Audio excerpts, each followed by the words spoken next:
Woke up early in the morning, scrolling on my phone. Open up TikTok, see my man RicoKnows. He's talking college football, all the spreads and all the trends. Say you wanna win money, listen to me, man. I tell my lady, go make me a bagel. I gotta listen to what Rico gotta say, though. He got the numbers and he got the picks, so I gotta listen to my man Rico. I'm just scrolling on my phone, seeing what Rico knows, seeing what he know about the UFC and college football, the prop picks, all the spread picks, the plus money underdogs, all the best picks. Gotta listen to my man Rico, he's a wizard. I told my girl Rico, say listen to the lizard, and we cash it out, all the props. We cash it out, all the props. Listening to Rico, I'm just scrolling on my phone, seeing what he knows, seeing what Rico knows, seeing what Rico knows. I'm just scrolling on my phone, scrolling on my phone, scrolling on my phone. I'm just scrolling on my phone, seeing what Rico knows, seeing what he know about the UFC and college football, the prop picks, all the spread picks, the plus money underdogs, all the best picks.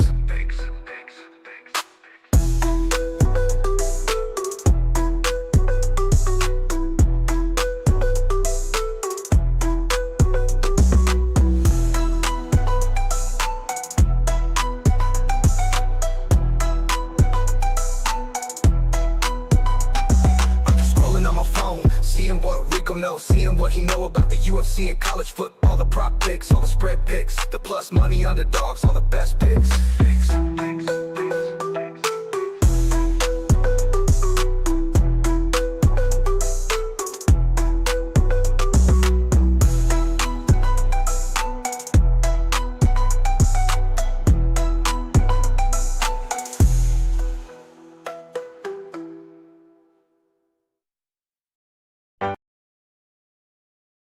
Sorry about that, guys. We're having some technical difficulties. I actually had a last-minute change to my stats and stuff. But shout out to you guys. Week 13's in the books. Oh, it was incredible. Incredible day of football, at least for us. Shout out to all the MVPs watching right now. If you're watching this after hours, please watch it at 1.5 playback speed so you can watch the whole thing, get all the notes, all the information that I'm going to give you. If you're watching this live, thank you for being here. Drop it in the chat. It's all good. I don't care who's watching. I know I'm winning. I don't care who's watching. I know I'm winning. Shout out to you guys. I put on my Pitt Panthers shirt today. I'm not a fan of any team, but teams send me attire. They send me gear. I like to rep them during the live streams, during the episodes, during the videos. And this one's pretty important to me, man. This week, we absolutely dominated in the results. And I'm going to start talking about the teams here shortly. But before we get into that, I want to show you guys the chart. Shout out to the MVP. Something crazy just happened right now as I was sitting here. I was like, I don't remember this gap on the coin flip side of the chart, and then I scroll down and I see it. There it is, the 3. And we had flipped to Boise State. We weren't taking Colorado State, and it's unfortunate that I didn't have that on the chart. So I got to fix those numbers and put them up there. MVPs, if you watched the early video, you should have known that. It'll make the numbers a little better, I think. I think it goes 2 out of 3 there. So that'll make it 12 and one more, so 12 and 10 on the coin money line flips. But here's, long story short, Cheap, what are you looking at here? What are you looking at? You're looking at it against the spread chart, and I'm going to talk about every single game. Hang in there. But you're looking at it against the spread chart, and for the first time in a long time, we went 60%, over 60% against the spread on the entire slate of college football. It's not just, hey, don't bet on these games. They're coin flip games. I'm not interested in them. Hey, these are the leans, and then these are the locks. Like, locks went 12 and 7. That's incredible. It's great. If you're betting these straight across as a gambler and you put 1 unit on every single game, you're weighing the fuck up there. Okay? Over here, we get to the confidence picks. My personal 10 bets that I'm making it for every week. I went 6 and 4, 60%. You finish in the green. Every single time you finish in the green. 15 and 7 when doing the leans picks. We're not talking about the talent chart. We'll talk about the talent chart on another segment here. Talent chart's a different number. And then the coin flips here. So that's all against the spread. Money line, 19 and 2. It's not easy. It's not hard.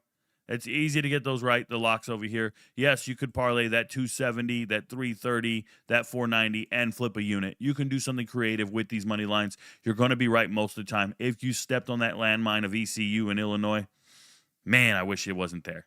We still have yet to go 100% on locks on any given week in the money line picks. It's tough. If I put a game over here, I'm right on it 89% of the time. And those were the 11% I was wrong. And then we went 17 and 4 on the leans. Missed 4 games. It's not the end of the world. Those are pretty good. To bat this well in this section is crazy. I'm just letting you know. And that improved to 78.22% right in these games. Yes, we got it right. By the way, if you ever see an underdog in this column, it means I think they're really going to win the game. You should probably bet that joint like a mother flipper. Just letting you know. If you ever see an underdog in this column, I'm right. Now, here's where the coin flips are. When I start picking money line underdogs, it's going to be in this section over here. By the way, money line underdogs 5-4 on the week. Very good place to be. What else do we have? We have these in confidence order. This is me telling you who's going to win the games. There's group of 5 games in confidence order. There's power 4 games in confidence order. Parlay the shit out of these, round robin them. I don't care. Do what you want to do. Find your money. Get your money some way, somehow. And we went 16-4 in that section. Another great job. We're talking about you do that, multiply it by 5. So then you would have, we went 80%. 80%. You can round robin and win money with that if you know how to do it, if you're a gambler. On the prop chart side, we had a really rough week. Okay, the weekday games were just red, especially Friday night. I missed on both games. Fucking just went to bed, bro. I couldn't handle it. Some days are better than others. We slam dunked Tuesday. As you can see here, we were rocking on. This is Tuesday. It's separated by days. Friday night was just embarrassing, man. Absolutely embarrassing by both teams. They played worse than I did, right? They got to live with their results, but I got everything wrong on Friday night. So to bounce back on Saturday the way we did, first and foremost, crushing this. I didn't even update the numbers up top. No, I did. I updated the numbers. We crushed it, and it's a good recovery. 28-8 on alternate spreads and alternate yards and all that stuff. 28-8 is an incredible number. Finding your spots where you could go. Remember, I told you I wanted huge spots of green. One thing I didn't count up, and I'm going to do it here live stream for you guys right now before we talk about the games, is you see all the white text? White text means it was green text before I highlighted it with green. Because if you don't make it white text, if you just leave it in green text, it'll look like that, and you can't read it.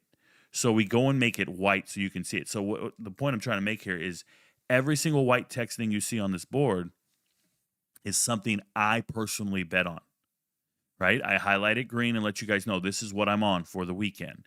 And I want you to see all the green and red. So let's start with the misses. 1, 2, 3, 4, 5, 6, 7, 8, 9, 10, 11, 12, 13, 14 misses. Now, how many hits were there? 1, 2, 3, 4, 5, 6, 7, 8, 9, 10, 11, 12, 13, 14, 15, 16, 17, 18, 19, 20, 21, 22, 23, 24, 25, 26 hits. So 26 and 14. Now, I'm going to explain to you my approach. Your approach is your business. My approach is no matter what the negative number is, no matter what the minus number is, I bet that amount to get back $100. So my approach is to make $100 on every single one of these bets, okay, with the exception of the plus money ones. So if you're ever wondering, like, Rico, how can I make any money on this? I literally put $330 on Tulane to cover an alternate spread against Temple. I make $100 on every single one of these bets because I want to make a unit.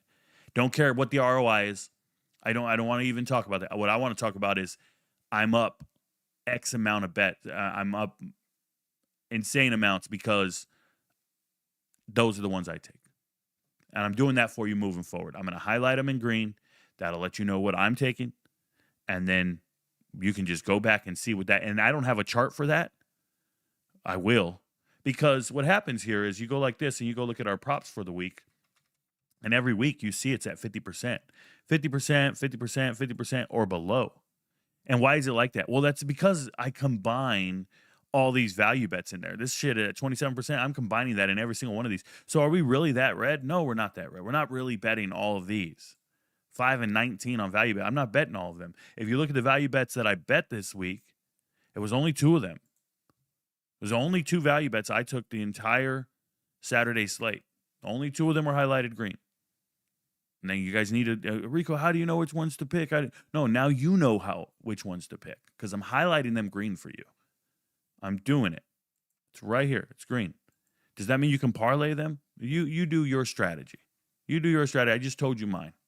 I will bet one. This dictates the amount of money I'm allocating to that bet. Whatever minus number it is, I'm allocating that much money to the bet. Personally, that's how I get down. I have the resources because I have unit management. You might not. I can't relate to you. Okay? Enough of that. Long story short, we absolutely ripped this week. We absolutely ripped. I was on top of on top of the world. Oh, by the way, it wasn't just a Saturday college football day. We did it in the UFC as well. For the fourth card in a row, UFC is every single Saturday, just like football, except it's year round. It's not just 15 weeks of college football. No, this is 42 weeks of fights. And we do it year round. We hit every single parlay. We hit every single lock. You can see it here. It's in the white text. And we've hit every lock for the last month. Ever since they stopped cheating on these damn UFC fights, they outed all the cheaters. We haven't missed a single lock since. And we hit props like crazy. The methods, they went 6-2 on Saturday. So we had a tremendous day on UFC fights and a tremendous day in college football. Yesterday was an awesome day for me. Shout out to me. I hope it was for you too. I really do. If it wasn't for you, you need to watch results videos. You need to do additional research. You need to come up with a strategy that works for you. But don't quit on yourself. Just understand that you control your own destiny. Research matters. And trends matter. A long-term analysis of your results matter.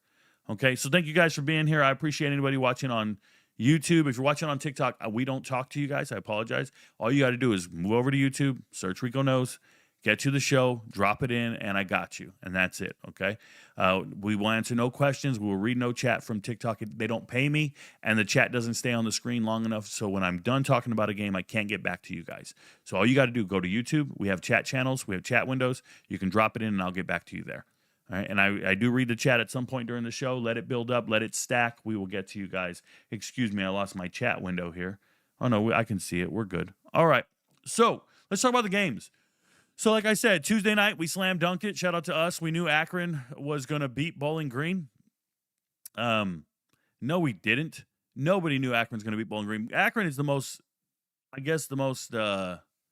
worst team when it comes to being consistent. They're one of the worst. It's MAC football. It was a hard game to watch. It really was. Dandy was able to run all over these guys at Bowling Green, but they make Finley look like he can complete passes to guys. Like, they make him look like a good quarterback. You'll hear him. Oh, he's got Sunday traits. He's an NFL quarterback and all this stuff. Man, he was terrible in this game. He was Finley. He was Finley of the old. So can't stand Akron.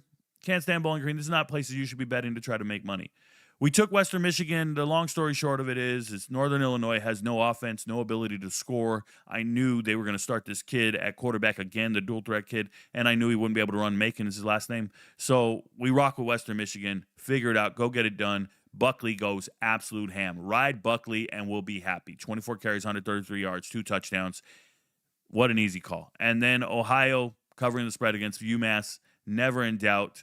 UMass just trash UMass, and Bangor rushes for 196 yards. We hit on everything. That last touchdown was awesome. That last touchdown for Ohio in the fourth quarter. We thought we weren't going to cover the team total over the alternate spread of 28.5 points or 27.5 points. Everything hit in that regard. It was a pretty decent Tuesday. Shout out to us. Wednesday, Miami of Ohio beats Buffalo. Yeah, you can't trust Buffalo ever. Even if Miami of Ohio is playing without their starting quarterback and everything, and you just can't trust Buffalo, man. Buffalo's, I don't want to say anything negative because I might have to end up helping this team and these coaches. I really do. I think that Roberson being your quarterback means you shouldn't be throwing 48 times a game. That's all it means, man. You should be handing this thing off and punting. You need to change your identity or at least get one. If you don't have an identity, you know what's going to happen?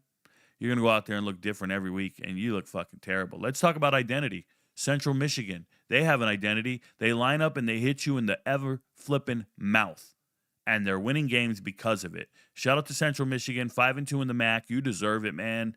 You're great. And Kent State, you're not terrible anymore. Kent State is not terrible. They're respectful, but shout out to Central Michigan for getting it done and making us proud. Thursday night, I told you we're going with Lunch Winfield. Shout out to my boy Lunch. It's still scary. Louisiana gives up a bunch of big plays. Arkansas State can throw the ball and do things.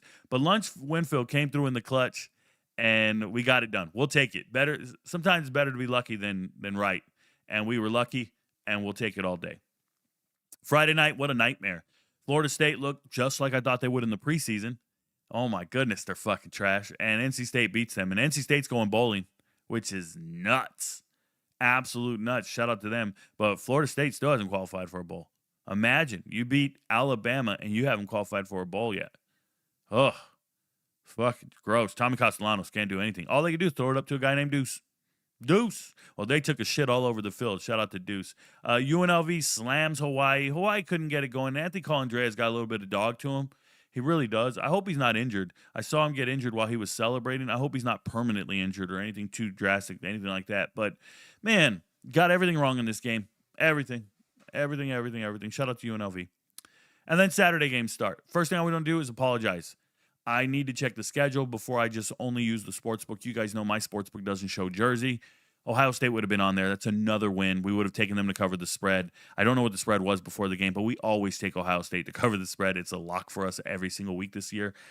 So I could go back and change the numbers, but it wasn't on the board, so it's not fair. But you guys know, like MVPs know. It's going to be the new MVPs who show up and go, this guy's changing his numbers. This guy's getting another win he didn't earn. Like, man, calm the fuck down. We've been on Ohio State all year long covering the spread. They look dominant. There's nothing to talk about here. They're great. They didn't play with their two leading receivers. They don't care. They can just go do what they want to do. And Rutgers, yeah, you're not going to be any good until you get some money in that roster. You got to spend money, man. You got to spend money. I want to tell you guys, I'm helping FBS teams this year in the offseason.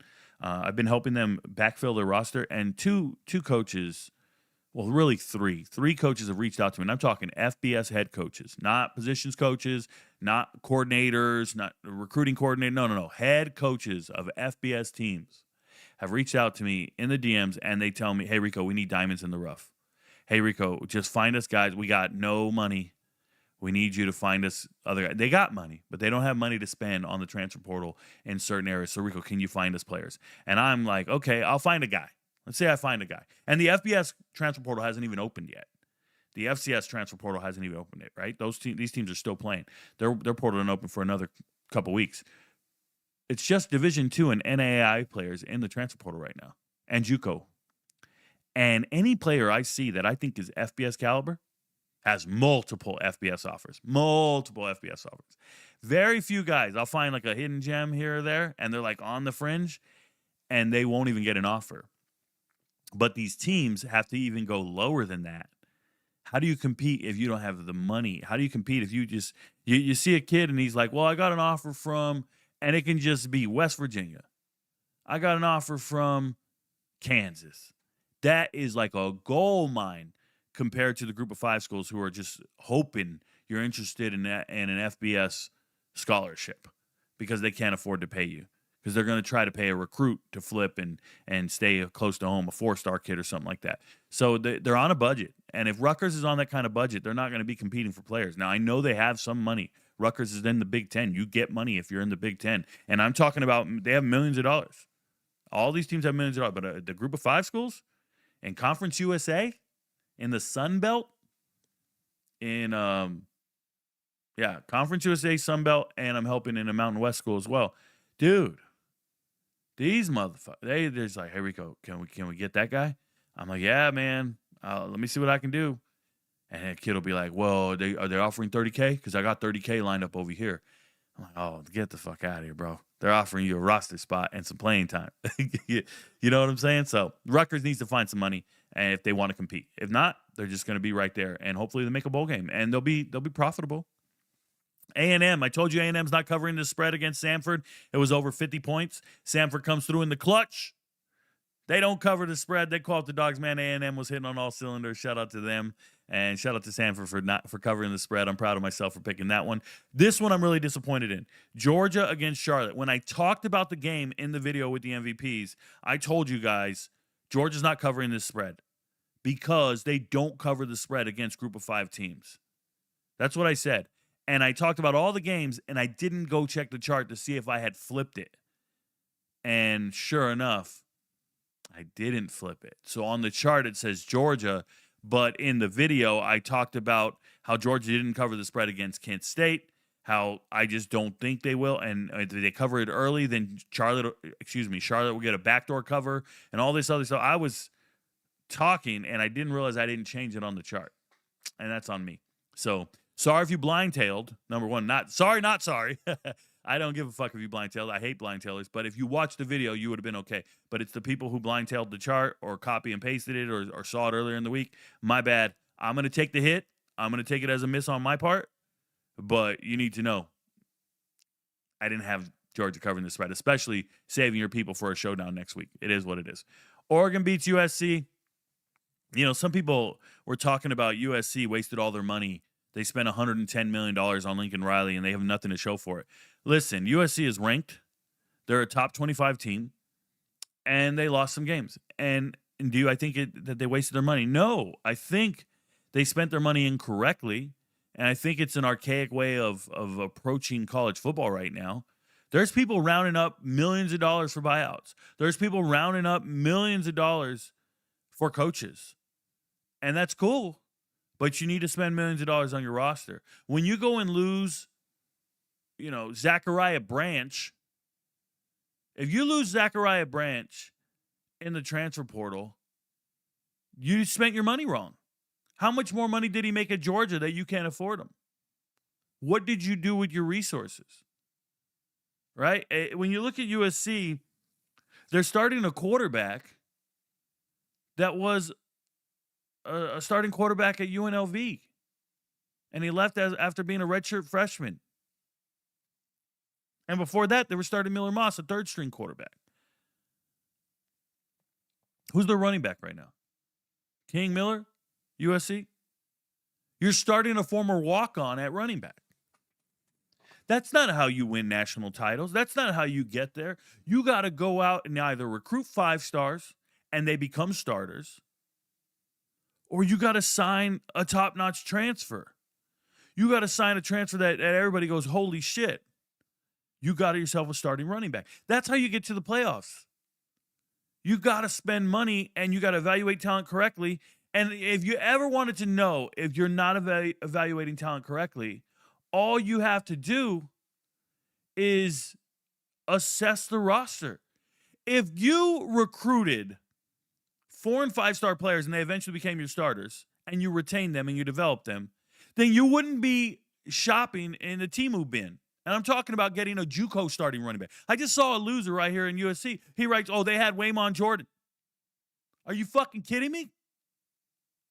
You could have went out and got Ahmed Hardy.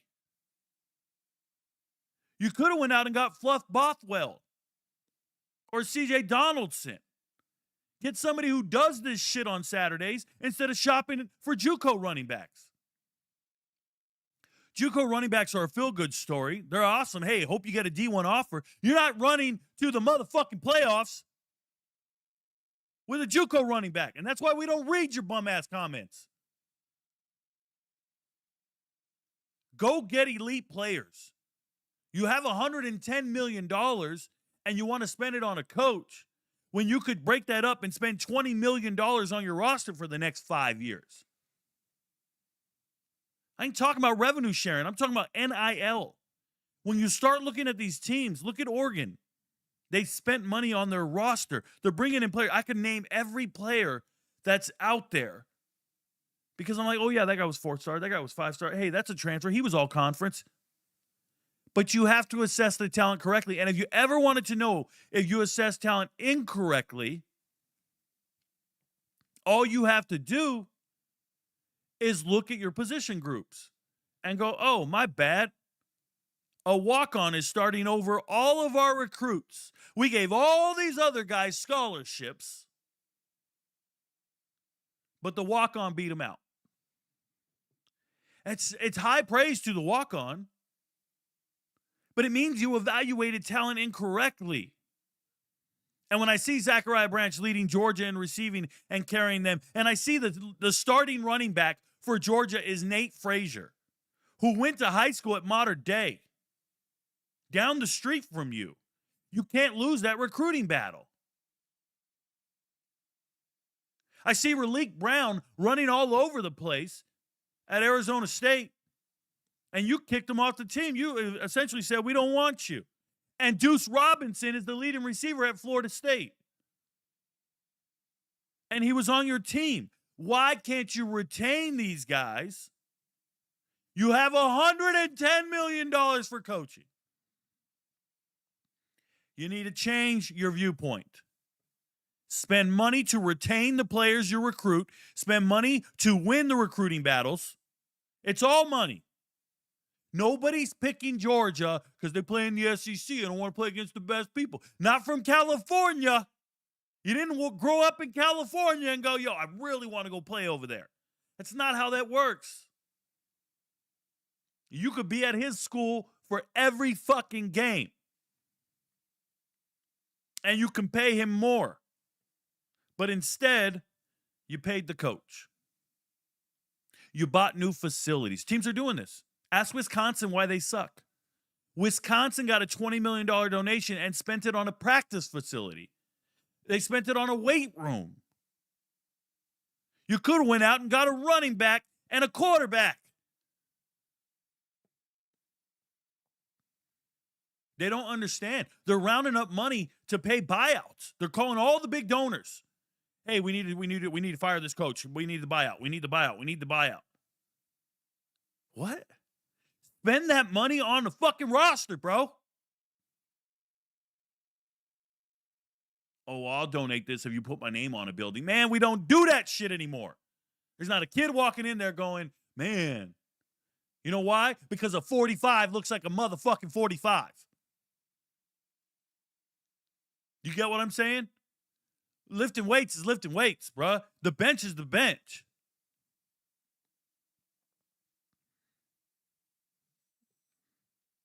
USC spent their money incorrectly, and they're complaining about their results.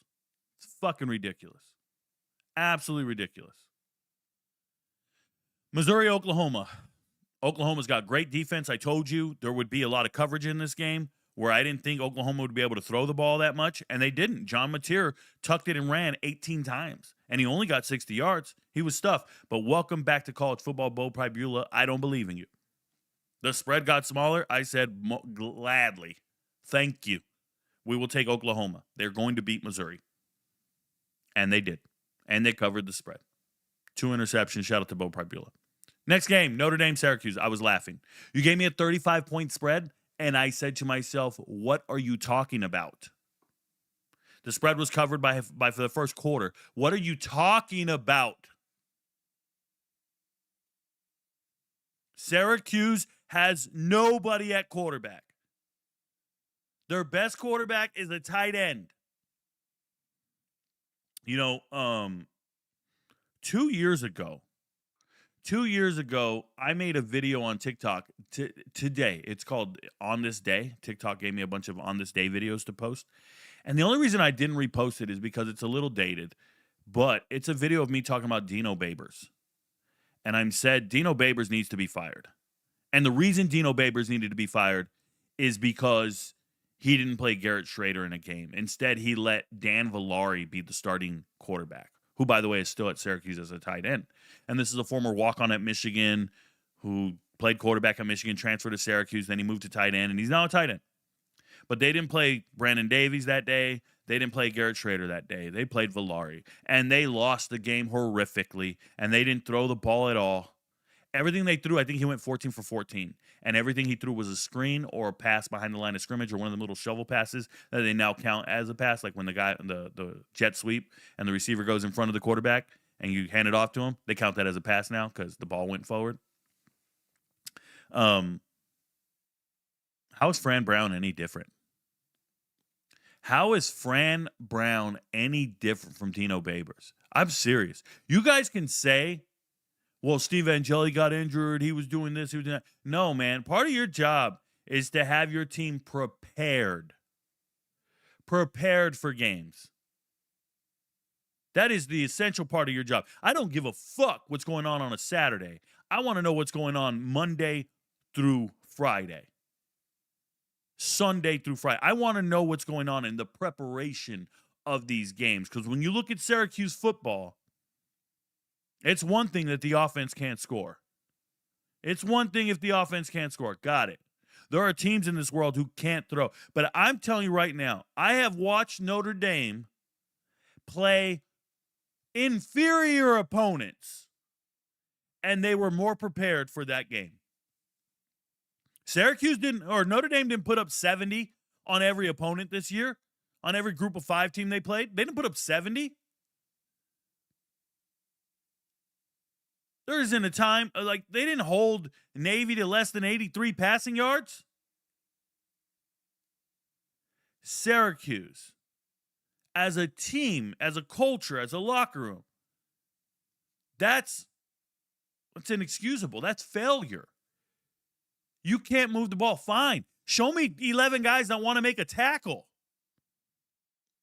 Notre Dame had 21 points before they ever ran an offensive play. Think about that. It was 21-0, and Jeremiah Love, like, what are we doing? Am I saying that right? Or am I talking crazy? Maybe I'm talking crazy.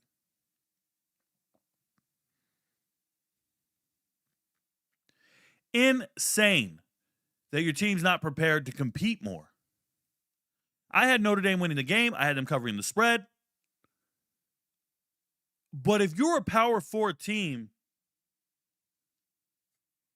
what are we doing? It's fucking gross. Shout out to Alabama. I think they should drop in the polls. I really do. Like, you see Alabama ranked 10th.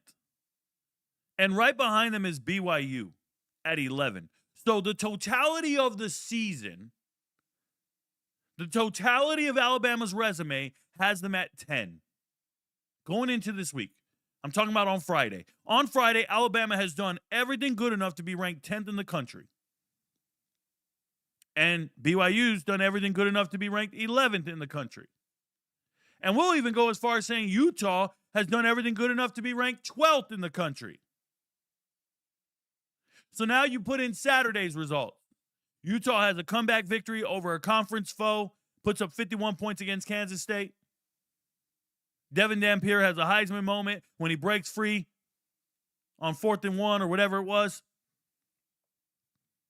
BYU absolutely dominates Cincinnati. And Alabama comes out here and plays Eastern Illinois. Ty Simpson, I don't even want to see him in New York. Threw 2 interceptions in this game. Absolutely worthless. You don't get to stay in the rankings and move up after scheduling Eastern Illinois. Understand what I'm saying? Your entire resume got you to 10. Let's add one more game to your resume. Now I'm going to take the 11th team. I'm going to add one more game to their resume. Let's inverse it. Let's inverse it. What if BYU was ranked 10th and they scheduled Eastern Illinois this week? And what if Alabama was playing Cincinnati and they beat them? You don't think Alabama would pass BYU in the rankings? Oh, yeah. Oh, yeah. That's exactly how it works. Fucking embarrassing, bro. Embarrassing. And everybody's going to go, well, they played out of conference games in the beginning. No, it doesn't matter, man. You play 9 conference games. You know why Alabama doesn't want to play a 9th conference game? Because they might lose. That's how that works. That's how that works. You play one of the bottom feeders. You play Kentucky. You might lose. You play Vandy, Missouri, A&M. You're going to lose. They don't like that 9-conference game. It's the reality of the situation. BYU played well, got it done. Utah, come back from behind to win. I took K-State to cover the spread. I just knew they would. They're a good team. And when I say good team, there's fucking 40 good teams in America, just so we're very clear. And Utah's here. Congratulations. Miami beats Virginia Tech, dominant and doing it. You know, Carson Beck comes out to play well. This is all the Malachi Toney show. You got one NFL guy that can get open and make plays after the catch. It's all Malachi Toney. Shout out to them. Did really well. I was encouraged by Miami. Miami's offense has never really wowed me this season. Speaking of wowing me, I was not wowed by this result. I saw it coming. Vanderbilt beating the hell out of Kentucky. Vanderbilt's team, it's all about defense. They called the dogs off here. They were up. They were up 45 to fucking 3 going into the fourth quarter. They called the dogs off. And what's crazy is people aren't paying attention to how good Vanderbilt is. That Trey Richardson guy, I called it a couple months ago. I think he's one of the fastest players in college football. He's so fast that he can just break and you're not going to catch him. That's a real problem right there. That Richardson guy is going to be great someday. Great someday. Shout out to him. And then Kentucky, you just suck. Kentucky just don't got it. No money in that roster. What did they do? They went shopping for a quarterback at the FCS level. They went and found a running back in Conference USA. They found they got a receiver in Macklin. They thought they won in the transfer portal. They went and signed Macklin at receiver, and I just laughed. I'm like, that guy couldn't get on the field at Missouri. But he went to North Texas, got 1,000 yards, and now you think he can play in the SEC? I know he can't. It's no shade at him. You're evaluating talent incorrectly, and that's why Kentucky loses. They evaluate talent incorrectly. Get the wrong players on the field to begin with. And it's been like that for years. They evaluate offensive linemen incorrectly. That's why their offensive line has been terrible for years. I don't even want to talk about developing and all this stuff. They're just evaluating players wrong. Seriously. Pittsburgh, Georgia Tech. It finally happened, baby. It finally happened. I flipped to Georgia Tech right before the game. Shout out to the MVPs. I'd been on Pittsburgh all year, all season, all week. And then I flipped to Georgia Tech because I saw Desmond Reed wasn't playing. And, no Desmond Reed, no problem. Shout out to them. They didn't need Desmond Reed. The reason Pittsburgh didn't need Desmond Reed is Georgia Tech, I've been saying it all year long, the most overrated team in America, and I love Georgia Tech. You guys don't know, I have a home in Georgia. I have a home in South Carolina. I live right in between the two states. I go back and forth, but I follow Georgia high school football more than any other high school football in America. And what I have respect for is I know all the Georgia Tech players. I know them. That's why I know Georgia Southern really well, Georgia State really well. I know this area really well. And when I look at Georgia Tech, that defense just doesn't get it done.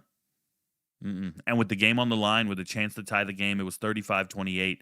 If they make a stop, they get the ball back. You can believe in Haynes King to go do his thing. Nope. Turner goes out, breaks. 200 yards rushing? Not surprised. They can just score. So shout out to Pittsburgh. If you guys aren't paying attention, Pitt is now 6-1 in the ACC. 6-1. That's what they care about. By the way, 6-1 matters. I think they'll be in the ACC championship game and they'll win this joint. Let's get crazy. Shout out to Texas beating Arkansas. Texas is a good team. Arch Manning went out there. He caught a pass, threw a pass, ran a pass, or a touchdown. Caught a touchdown, threw a touchdown, rushed a touchdown. Okay, cool, man. First time we've seen that in a while. Congratulations. I don't give a shit. Arkansas's defense is bad. Their offense is good. Eventually, you're going to get outscored by Texas. I'm glad Texas hit on all cylinders. I am. Good for them. Michigan, dominating. Please, keep dominating. They found this running back in Kuzadal last week. He did well. This week, he's done well again. Michigan's always going to be good. The offensive line's dominant. They're going to do it. And then shout out to Coach Loxley. Coach Loxley, reach out to me on Twitter, man. I'll help you. I'll help you find players, bro, because you need some help. You guys are doing well, but we got to do better. My God. I just want to help you before you get fired, bro. You're going to lose a job. I'm going to be here. I'm not going anywhere. A lot of you coaches are going to get fired. I'm still here, bro. I can help you. Tennessee, speaking of help, they go into the swamp and dominate. Shout out to Tennessee. Good stuff. Picked it. Got it right. And then Illinois busted ass. Illinois comes out here, cannot do anything. Luke Altmaier. Oh, my God. So frustrating. They couldn't stop my boy Damian Dupree. I love Damian Dupree. I've been talking about him for 2 years. I did not expect him to be able to run all over Illinois. He's a good player. Hope he hits the portal and goes finds another team and gets paid. Go to Indiana, bro. Indiana will play you. Indiana wants you. They want you. They need you. We can do this the easy way or the hard way. Shout out to my boy Fleece Johnson. Okay, TCU gets off the mat, finally wins a game. I'm seriously frustrated with TCU. They are a different team every single week. Some weeks they play great defense. Some weeks they don't. This week they shut down all the white boys at Houston. Congratulations. Tulane to Temple. I've told you guys all season long. I do not know what the sports books see in Temple. It's the easiest money I've made every single week. I just fade Temple every week. For whatever reason, the books look at the math, they look at the numbers, and they think Temple is some superior team. I don't know why. This spread was way too small. Tulane could do whatever the hell they wanted to do. beat the crap out of them, got it done. Arizona State. Arizona State beats Colorado, puts up 21 in the fourth. That's a team that quit on their coaching staff. That's number one. I thought Jordan Seaton just said, thank you very much, Colorado. He got some type of award. I think he's leaving. That's what it looked like. And he took the picture of the plaque that he got from the team in his Maybach, which is fine. I don't even know what a Maybach is, right? Anyways, let's talk about this for a second, though. No shade to Colorado. I think they're one of the worst coach teams in America. I think they make coaching decisions every week that are detrimental to success. And I think the players aren't prepared to play football. I think they're more concerned with individual accolades or maybe payment plans or whatever it is. But they're not a cohesive unit. They don't play as a team. I heard Pat Shurmur's not calling the plays anymore. Sounds about right. We're just going to fire people until we find the right person because we don't know what the right person looks like. And we definitely can't coach our coordinators. Deion Sanders has never been a coordinator. He can't tell his coordinators what to do and how to do it. This is why he has the headset up and doesn't talk to them during the games. He doesn't have that level of expertise. So you're going to always struggle as a team when your head coach can't coach the coaches. Now you just have to have faith that they're going to do the right thing on a Saturday, whatever. And apparently when Coach Prime puts in his information and his little tidbits, it never goes well. Shout out to Ronnie Coleman. Ronnie Coleman got in the game. Some Mississippi State transfer, if I remember correctly. But Ronnie Coleman, he's got a little juice to him. He made some moves, 14-yard run, and then he hit the ball with his own knee and fumbled on his own. And he's going to be known. It's going to be a gaffe. It's going to be known, infamously known forever for that. Raleek Brown rushed for 255 yards. Shout out to USC. And this game was sloppy. There were just ridiculous turnovers all over the place. Just guys fumbling everywhere, even Raleek Brown. But when you look at Colorado, I want to tell you guys something. And it's no shade at Coach Pollock because he is a friend. He follows me on TikTok. But I'll never let followers, interactions with coaches, I'll never let that influence my assessment of what I'm seeing here. I think it's some of the worst special teams play I've seen. They got beat on another fake punt in this game. They've been beat on fake field goals and fake punts. They've had punts blocked. They've had every aspect of the game where they're unprepared. This is one of the worst coach teams in America, for sure. And I'm going to let you guys know, like, whenever I see members of the media hanging out with coaches, I want you to know that those members of the media can never be trusted to give a fair assessment on a team. It's really important to say that. I'll see guys like Carl Reed sitting on the couch, Coach Prime, take a picture with them, whatever. You'll never see me take a picture with a coach. You'll never see me give praise to a coach or be best friends with a coach. And I got coaches' phone numbers. We talk, we call, I record every call they make. I got them all saved on my OBS. I don't care. I got to tell the truth. It's the real deal. That's what I got to do. That's what I'm paid for. That's what I believe in journalism integrity, right? So for me, I look at that Colorado team. It is money to be made, bro. It is money to be made all day long. Fade them. They'll fall apart. Speaking of falling apart, Minnesota, man, you had a chance here. You had a chance to go get it done, and you fell apart. Northwestern wins the game. I believed in Northwestern's rushing attack in this game. I had a bunch of bets on the chart for Caleb Komoloff. Dude played great, rushed for 129 yards and a touchdown. I had both of those. Shout out to the MVPs who tailed that. Congratulations. SMU beating Louisville. The line was like 2.5 points. And I told the MVPs, I'm going to leave it in the coin flips column because I got a respect for Louisville, but I don't see how Louisville's even competitive in this game. Louisville doesn't have their starting running backs, not either one. They got a fake quarterback. They're going to have to play somebody else. None of this matters to me. Like, I'm not interested in anything Louisville's doing. Give me SMU. Shout out to the MVPs who tailed it. Told you Wake Forest offense hasn't looked good. Well, it sure looked good in this one, bro. Wake Forest offense smashed Delaware. Congratulations. You got guys like Barnes breaking free for 78 yards on a run. Barnes is a really good player. I don't know how Wake Forest is going to keep them. I'm really high on Wake, man. Wake's getting it done. 8 wins. Why is their 8 wins not as valued as other 8 wins? I want to know. Wake Forest is doing the thing. Iowa State beating Kansas. Told you, Kansas. No defense. Iowa State's going to go out there and do what they want to do. Hanson rushes for over 100 yards. Rocco Beck throws for 3 touchdowns. And Kansas, when you have the roster you have and you don't have the right wide receivers, you can't catch back up in the game. And that's exactly what happens here. None of their guys are open. None of them know what they're doing. Tulsa beats Army. I was wrong. I thought that Tulsa would struggle to stop Army's offense. They weren't.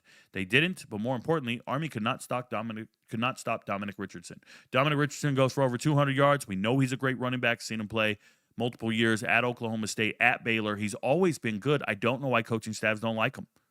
He was once the leading rusher at both of those schools, and they just still didn't like him. They go and pick somebody else. I think that guy can play. Either he's got a locker room problem, character problem, or something that I don't know about, but I think he's a baller. I love what I see on the field. I think he leads a team. I think he's great. Dominic Richardson. To me, and I'm going to sound kind of crazy, but he's going to be on my draft board. He's going to be somewhere on my draft board. I promise you. I really like the way Dominic Richardson plays and runs. JMU finds a way to beat Washington State. If JMU gets in the playoffs, it's a free win for whoever's playing them, man. These guys play like shit all the time.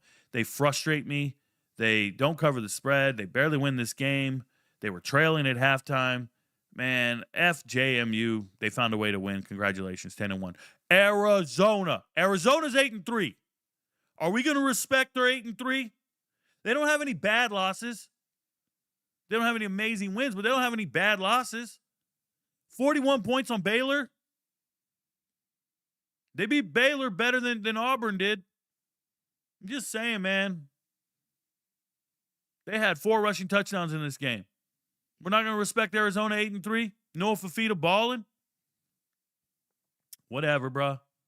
Old Dominion. I was right. This was a lock for me. I believed Old Dominion would just run right over Georgia Southern. And literally run. I was talking about the rushing attack of Georgia Southern. Can't stop the run whatsoever. So any team that lines up and just says, I'm going to hit you in the mouth and run at you, you're going to beat Georgia Southern.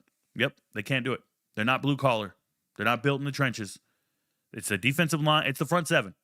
You just watch the tape and you just go, oh, this shit's easy. And look at Colton Joseph. 20 carries, 189 yards. That motherfucker turned into a running back. 20 carries, 189 yards, 1 touchdown. And this was the easiest lock of the week for me. Congratulations. Auburn beats Mercer, covers the spread. I knew this would happen. Yes, they were competitive with Auburn for a little bit there, but Auburn could keep scoring. This guy, Deuce Knight's still running, bro. He broke on the first play. He kept breaking. Good stuff. Good for him. Kennesaw State, thank you. For the love of God, thank you. Kennesaw State finds a way to score the go-ahead touchdown with 27 seconds left. It's Gabriel Binyard all day, every day. Gabriel Binyard's the best receiver in Conference USA. He has 7 receptions, 127 yards, 2 touchdowns. Shout out to Irwin County here in Georgia. 1A football player. Put some respect on his name. But the problem here is they could not stop the rushing attack of Lawrence. Shamari Lawrence, former FIU running back, he's nice with it, and he put up 173. That scares me. But Kennesaw throwing 5 touchdowns. If you've never watched Odom play, there are games where Odom looks like Cam Newton. And then there are games he looks like a quarterback at Kennesaw State. So it's tough. But in this particular game, we rode with Kennesaw. Congratulations, they got it done. And shout out to Missouri State. You look like one of the better teams in Conference USA. Nobody's taking that away from you. Speaking of taking that away from you, Wyoming, I'm taking away everything from you, bro. I'm taking away your football program. You suck, bro. You go out here and you lose 13-7 at home against Nevada. That is embarrassing. Defense played well. Offense did exactly what they've been doing all season long. I'm glad you retired Josh Allen's number on a day you lost games, because Josh Allen, he's going to lose every important game in his life as well. Josh Allen's never won anything. Like, it's just the way it goes. They're not winning games that matter. Shout out to them. Toledo beats the hell out of Ball State. I got the yardage wrong. I thought Ball State would not be able to move the ball in the air. They got junk yards at the end of the game. Congratulations. It sucks, but Toledo can just shut you down. If you're a one-dimensional team, you have no chance of competing with Toledo. We got it right. App State finally showed up and looked like the App State I've been looking for, which is pissing me off because I picked Marshall in this game. They finally used their freshman running back, Lewis, here. He's got good size, freshman. I think he's from Florida. Shout out to Lewis. Rushes for 33 carries, 175 yards, 2 touchdowns. Why can't we do that every single week? Why do we have to come out here and start throwing the ball and look like idiots when we can just hand it off and go do our thing? Now, maybe it was easier against Marshall than other teams, but come on, man. You got a running back that can rush for 175, and he doesn't have any other 100-yard games in the last 2 months. Like, what is your problem? UConn, before the game, I told you Cam Edwards won't be stopped. He wasn't. 16 carries, 100 yards, 2 touchdowns. But FAU has a passing attack that we'll always respect. Shout out to Zach Kitley, their head coach. Moved over from Texas Tech, former Western Kentucky offensive coordinator. You're going to always have an amazing amount of passing yards. Then you have Caden Velkamp. Velkamp is the Western Kentucky starting quarterback from last year, Conference USA Offensive Player of the Year, transferred over here to FAU, and he almost threw for 500 yards in this game. They're always going to have a fighting chance to be competitive, and UConn's defense sucks. We don't cover the spread, but we find a way to win, and we cover the alt spread. Congratulations. La Tech over Liberty in overtime. I believe in La Tech. We'll take it. My goodness, they could not stop the run. This guy, Dickens, once again, Georgia Tech transfer. Dickens rushes for 228 yards, 2 touchdowns. That's a crazy number. What's crazier is that Liberty is now 4-7 on the season. They have solidified the fact that they will have a losing season. They will not be going bowling, and La Tech will. And if you could have told me before the season started that this was going to be like this, I wouldn't have believed you in a million years. But that's Jamie Chadwell falling off a cliff, and Sonny Cumbie getting it together, getting to a bowl game. Shout out to Coach Cumbie. I am helping them in the transfer portal. I hope we can find some players for them and get them on their feet. Middle Tennessee finds a way to win. Shout out to Sam Houston. Don't get too crazy. Sam Houston puts up 10 points, is up 10-0, and it looks like we're not going to get it right. No, we got it right. Middle Tennessee wins the game. And the reason I want to say don't get too crazy, this Landon Lockett guy, the quarterback for Sam Houston, he's now playing because I think Hunter got injured. Listen to me. He's not that good. It's just Middle Tennessee State's defense is that bad. They're really slow. So you can get some yardage. You can look a certain way. Shout out to them. Ja'Kai Middlebrook probably shouldn't be on this team. I think he needs to hit the transfer portal. He can play anywhere. He should be at ECU. Somebody's going to be interested in this guy. He's a good running back, and I'll tell you, he's too good to be there. He can go to Georgia Tech. Middlebrook can go to Georgia Tech. He can play anywhere. If I was him, I'd be transferring to Jacksonville State and go get a bunch of carries, get some more production. Don't go up too high and end up on the bench. Go somewhere where they can be used and get that production you need. New Mexico State beats UTEP. Ooh, this was tough. Comeback win. Get it done. Shout out to them. They were down 21-0 at the end of the first quarter, and I was like, yo, I missed. No, I did not. I did not miss. It was a rivalry game. They're battling for Anthony, Texas. I don't know what they're battling for. Some fucking spade, a little shovel, and a little thingy here, the miner hat and all that. I don't know. But listen, New Mexico State, you can't let a defensive tackle rush for 181 yards on you. Shout out to UTEP. Their running back, Emery, I call him a defensive tackle. But what this really comes down to is New Mexico State put in DeMonte in the game. Now, if you guys don't know, Adam DeMonte up there, New Mexico State quarterback, he is the former, a couple of years ago, I don't want to say, was he the starting quarterback at NAU? But he used to play at Northern Arizona, and he wasn't good. I thought he was okay. He was not good. I think he just wasn't. And he comes over here, and he eventually gets, now he's starting. Now he got to play, and he played well. And UTEP, this has to be a backbreaker. Scotty Walden, you started the wrong players. You picked the wrong players. You make terrible decisions on game day. I don't think you belong at the FBS level. Austin P would love to have you back, but you're a bad coach. Yeah. Your director of player personnel also blocked me on Twitter because I said you guys make poor decisions and you're a bad coach. So I think you guys got a new one. This was like 2 years ago. I don't give a fuck. I'm going to tell the truth, bro. That's reality. Group of 5 teams in Texas should be thriving. Yeah, you're in East Texas. Nobody goes over there. Or West Texas. Nobody goes over there. I got it. You should be thriving. There are players in Texas that you're not signing that are amazing, that have no FBS offers. They're amazing. I see them. They're on my charts. They're on my list. And you guys will ignore the charts in the list. And that's okay. You know who doesn't ignore the charts in the list? UTSA, North Texas, Tulsa. These are the coaching staffs that follow me, and I help them. ODU. I have 100% proof. Go check. Their coaching staffs, their recruiting coordinators, they're the ones who follow me. You guys shut me out of your coaching staff. I'm not taking it personal. I'm just letting you know why you suck. And I know you watch the content, but you don't want to hear my assessment on your players or your decision making. I'll be here. You won't. I'll be here. South Florida UAB. South Florida finally gets it done. What a letdown. They didn't come out the gates blowing them out, but they got it done later, and UAB falls apart. It's fine. We'll take it. Shout out to South Florida. They probably are one of the most talented group of 5 teams. They just don't show up every week. It is what it is. Iowa, Michigan State. What a miracle for Iowa to win the game. Congratulations.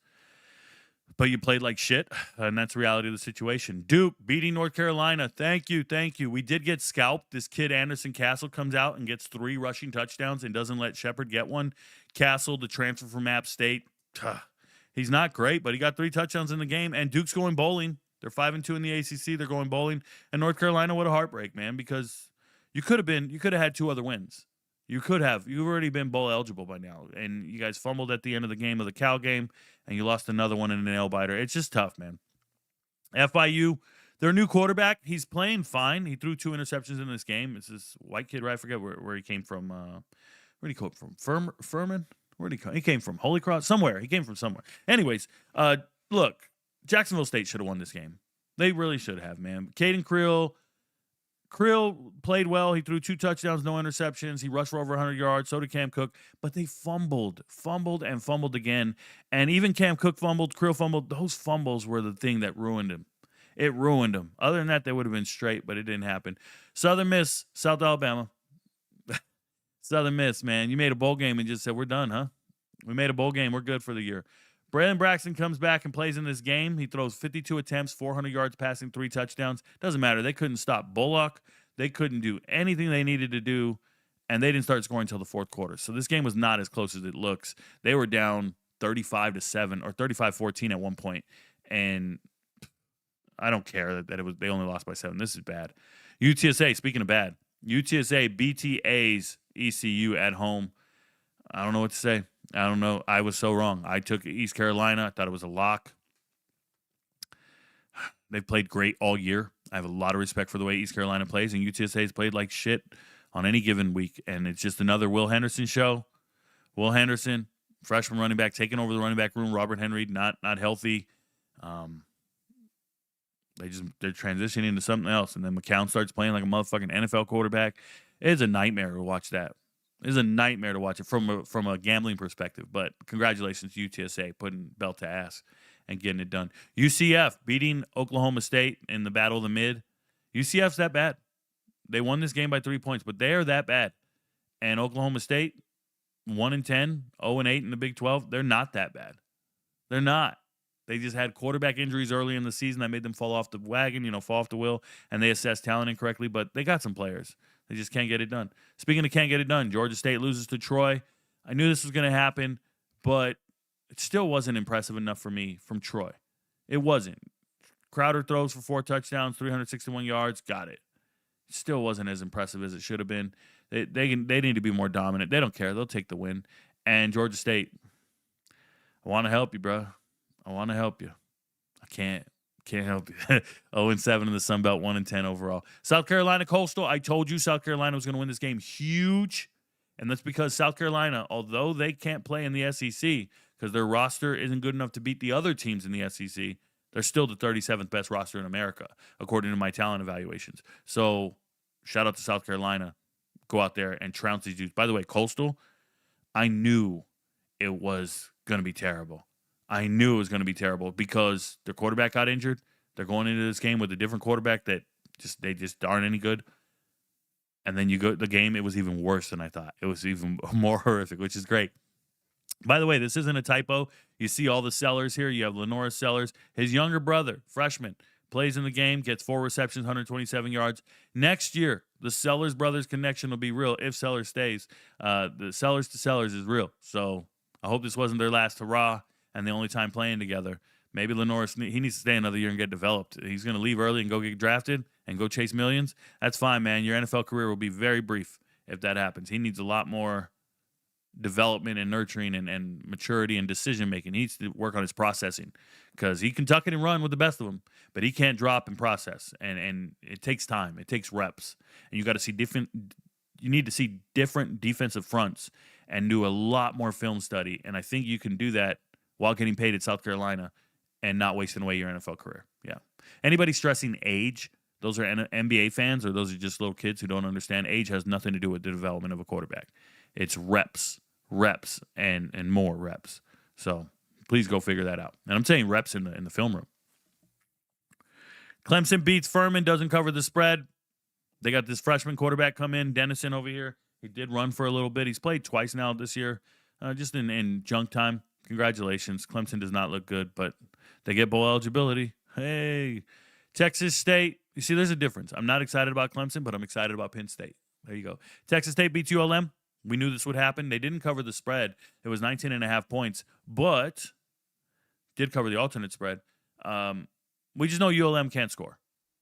Somehow they put up 14 points in the second half. That's terrible. They can't score.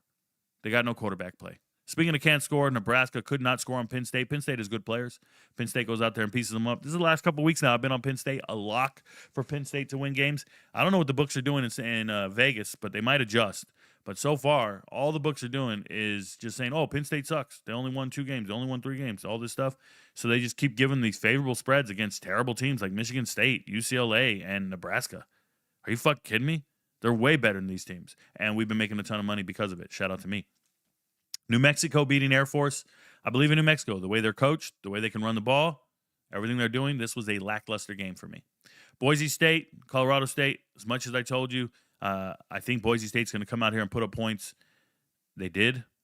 It was a concern that Curry went ham again, threw for almost 300 yards and 2 touchdowns against a secondary that I really respect. Rocky Beers getting all his numbers and all that. But Boise's still dominant. Going to go out there and run and get it done. Speaking of dominant, Stanford's defensive line in this game absolutely embarrassed Cal. I want to know why I missed this so bad. I was watching it, and I go, yo, it was all Stanford defensive line. Just obliterated these guys. And Elijah Brown didn't do well. 10 for 20 on passing. It's not up here, but I'm just letting you know. 10 for 20 on passing. But Elijah Brown, the C.J. Williams connection, is winning games. It won the game. That's what this is called, the game, right? Shout out to Stanford. I wish you would have started the young man all season long. We might have a different feeling here. He might even be better than he is right now. North Texas beating Rice. Finally stopped the rushing attack after the first quarter debacle. Get it on track and keep scoring. You can't keep up. We got it done. Speaking of can't keep up, what up, LSU? LSU is some bum-ass dudes, man. LSU should be so talented. There isn't a guy at Western Kentucky that LSU would have signed out of high school. Think about that. You evaluate talent for a living, and there's not a guy on that other team that you would have signed out of high school. And you win 13-10. You fucking suck. Those kids got no pride. They don't want it. You got a locker room full of prima donnas. I'm keeping it real. They didn't show up to play at all. Nah. 13-10 on a Conference USA team? Nah. Why South Carolina winning by 50?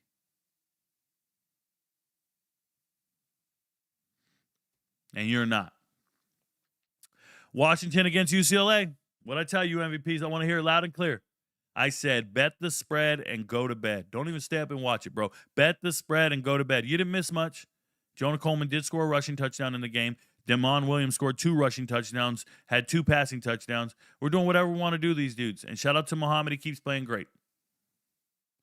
Utah State, Fresno State. What I tell you, MVPs, Utah State can score on anyone. I'm going to take them to win this game. People thought I was crazy. We're down 17-7 at the half. I'm not crazy. I'm not wrong. We're going to do it. Shout out to E.J. Warner. Welcome back, bro. Welcome back. The experiment of playing other quarterbacks didn't pay off, right? All those quarterbacks suck. E.J. Warner gives you your best chance to win, and you still don't win. San Diego State, congratulations. San Jose State, you suck. I saw an MVP say Walker Eget. The Walker Eget prop ruined my night or something like that. Motherfucker. If you're parlaying Walker Eget, you deserve to lose your money. You ain't real, bro. You ain't real. Now, we've been talking. It's been an hour. Let's go take questions. Let's go talk to the chat. Sorry for leaving you guys waiting. Chat, what's up, man? Hey, shout out to the MVPs. Hopefully, we don't have a lot of chat today. If you're on TikTok and you want to drop a comment, question, anything, move over to YouTube, drop it in the chat. We will get to you. Let's scroll back up. Let's see what we got here. I got to hit interact on this box. Give me a second, y'all. I'm going to scroll to the top. Oh, we're good. Am I doing this right? Oh, yeah, we're good. All right, first comment. Joseph Mento says, Akron is terrible.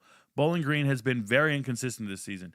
Yeah, it's hard to be consistent when you have injuries at quarterback, at not running back, but quarterback. They've had 3 different quarterbacks this year. It's just hard when you have different people on the field. And Bowling Green's had issues. Remember, defensively, they had one of the best linebackers. I've told you this. Dorian Pringle is one of the best linebackers I've evaluated. And I hope he hits the transfer portal and gets paid. I'm sure Cincinnati would love to have him. I'm sure Ohio State might even reach out. Like, he's that good. And for him to be gone for the whole year probably hurts their defense as well. So Bowling Green's been hit by the injury bug. I don't know if Eddie George, head coach Eddie George, is making all the best decisions in the world. I haven't really assessed it from that perspective. I'm just saying, once you have injuries, things don't go as planned. That's reality, right? And that goes for everybody. UMass needs to get dropped down to the FCS. So how you perform on a Saturday does not dictate whether or not you belong at the FBS or FCS level.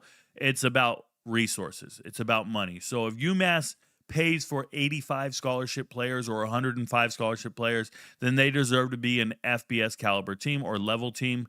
That's what it is. It's your commitment to your athletic department from your school. So if your school allocates a certain amount of money to the athletic department, then you get to be in the FBS. That's what it is. It's a good old boy network. Are you in a conference? Did we let you be here? Okay, you're here. Remember, Sacramento State wanted to be the FBS this year, and all the conferences said, no, we're not accepting you, and they didn't allow them to be an independent school. And they wanted to be. And they wanted to be a part of the Pac-12 or the Mountain West or whoever, and everybody said no. So it's just a good old boy network. You want in, they won't let you in. And if you're willing to allocate more of your resources from your athletic department or from your school's budget, then you get to be in. It's just a good old boy network. And unfortunately, for us as fans, we have to watch UMass every single week and whoever UMass is going to play because they have been let in, they've been accepted, and they allocate 105 scholarships to their school, their athletic department. So that's what it is. That's how you become an FBS school. It does not matter. Oh, my God, North Dakota State needs to move up, man. They keep winning national titles. That does not fucking matter. It has nothing to do with national titles. It has nothing to do with your performance on the field. Nothing. That might make it more advantageous for teams to say they want to be with you or allow you to kick it with them, but that's not how it works. You know, I got guys, they write me all day long in DMs. They write me the longest fucking DM ever. Mr. Rico, I would like to work for you. Mr. Rico, are you hiring? I know you have this. I know you're doing this. Are you hiring? I'm like, man, I'm not fucking hiring. You can write me the world's greatest resume. I don't care. I'm not hiring. I got what I need. My front office is filled. I got my stat guy. I got my graphics guy. I got everything I need. What are we doing? Oh, well, I just graduated here. I'll work for free. I'm an intern. We don't need you. That's the way it is in the FBS. But then once you're hired, you might have a guy and you get tenured and you're in. And UMass got tenured, which means they can't be fired. UMass is in. It's crazy because they suck. They really do. The product on the field is terrible. They don't have a commitment to the resources as far as NIL is concerned or revenue sharing. The product on the field is terrible. There are players right now that I have on my hidden gems list in the transfer portal in high school that are looking for FBS offers, and they could go to UMass and they would make UMass better. I could take over UMass and make them better right now with the connections that I have with players, recruiting, and coaches. I would do it in a heartbeat. But they don't understand that. They're just living in their own world. Not my problem. Not my problem. Shout out to them. DeQueasy, he's an MVP, by the way. DeQueasy says, had an 8.5 unit day Saturday. Great calls in the UFC and college football. Hashtag RicoKnows. Thank you so much, DeQueasy. I'm glad you had an 8.5 unit day. I don't know if that's a big day for you or not, but congratulations either way. It's got to be a big day if you're bringing it up. Congratulations. I think that's awesome. And you know what? I really respect your unit management and the fact that it wasn't all based on one parlay, I hope. So, yeah, man, awesome stuff. Proud of you guys. I'm proud of the MVPs who are profitable and get it done. And I know who you are by name, by site, by icon, whatever it is. Dave in Arizona. Have you ever wondered why Dave in Arizona's name is green in the chat? It's because he's one of the very few YouTube MVPs. If I go to YouTube, I'm going to do this right now on the screen. Give me a second here. If I go to YouTube Analytics, let me pull this up so I can show you guys. Shout out to Dave in Arizona. If you go to YouTube Analytics and I go to monetization, this is how we make money or whatever. Oh, let me go back. Maybe it's here. Let's go to Earn. And if you go to Earn, you can go to Memberships. And in Memberships on YouTube, recent member activity, I can see my members. And if I go to filter this, which I never do. There we go. Current level. Let's go look at MVPs on YouTube. There are 110 MVPs on YouTube. I never see these guys. I don't know who they are because they're never on the Discord server and they're not on Patreon. Remember, we have MVPs on Patreon. We moved off of YouTube 2 years ago. But these guys have been here for 2 years. Now, some of these guys, total time as a member, some of these guys, if we go in here and we look, they've been here for 2 years. They've been here for 2 years. But the guy that I know is Dave in Arizona. I don't know where he's at on here. He's somewhere in here. He's been around for years. And the thing about it is if we go, somebody just signed up 16 days ago. More power to them. They're signing up. They don't even see, you can see these little badges here. You see how they have little gray badges? The longer you've been here, you get a yellow badge when you've been here long time. Yellow badges have been here a long time. Shout out to them, okay? The point I'm trying to make is Dave in Arizona, that motherfucker right there got a yellow badge. He's been here a long time. Shout out to Dave. That's why he's green. And if we see any of those other MVPs in here today, they'll be in green chat and they'll have a green name. If you want a green name, you can become an MVP on YouTube. You can do that. Or do the smart thing. Go to Patreon, search RicoKnows, and become an MVP that way. Number one, it's just a lot easier to navigate everything. You get access to everything. You get screenshots of the charts. We can't do that on YouTube. They took away some of the features. That's why we moved to Patreon. But shout out to Dave. He is a loyal dude, and he's been around for a long time. So shout out to him. Now let's see what he had to say. Good morning, Rico. What a great weekend for everyone. Rico, for the record, I have only bet on Arizona 5 times this year, not every game. Shout out to Noah Fafita. It is not hard to win when your best offensive player touches the ball every single play. Hey, yeah, man, that's awesome stuff. Yep. Noah Fafita is who everybody thinks, they think Thomas Castellanos Noah Fafita. Like, that's what they think. Noah Fafita is the truth, bro. He can run around, dice it, deliver it everywhere. He's the real deal. I love the way Noah plays. It's hard to root against Noah Fafita. It's hard to root against that guy. Let me tell you that right now. Shout out to him. Juicy Racks. What a name, bro. Juicy Racks? Fucking incredible name, bro. You get that from your mama? Juicy Racks says, Rico, can I get an egg bowl prediction? Egg bowl. Mississippi State? My prediction is you should watch the early predictions video. I don't give any predictions for free.